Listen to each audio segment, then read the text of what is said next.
Que vous allez prendre la direction de la rédaction francophone de la chaîne d'information internationale France 24. Est-ce que finalement, on n'est pas couché? Vous avez le sentiment de ne pas avoir réussi à trouver votre place en tant que polémiste, d'être une erreur de casting?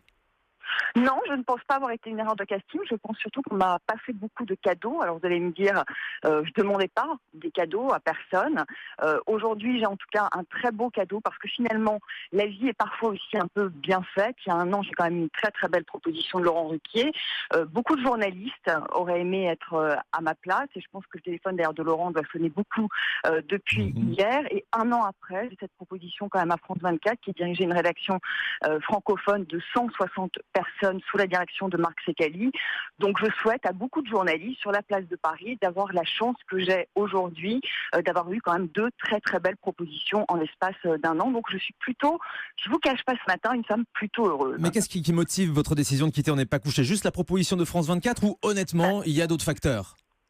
La proposition de France 24 pour plusieurs raisons. D'abord, je suis très attachée à cette rédaction. Effectivement, j'ai participé à la création de cette chaîne. C'est une rédaction aussi qui m'a beaucoup portée à des moments parfois compliqués de ma vie. Je ne l'oublie pas, donc je suis très heureuse de retrouver une rédaction que j'aime. Donc il y a une dimension affective. Et puis après, il y a une dimension professionnelle.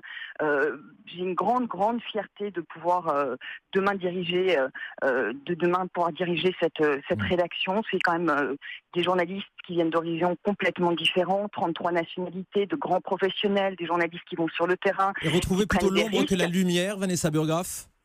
Ben oui, mais vous savez, moi j'ai jamais couru après la lumière, ça n'a jamais été un moteur dans ma vie professionnelle, sinon à un certain moment j'aurais pu faire d'autres choix de carrière que je n'ai pas fait.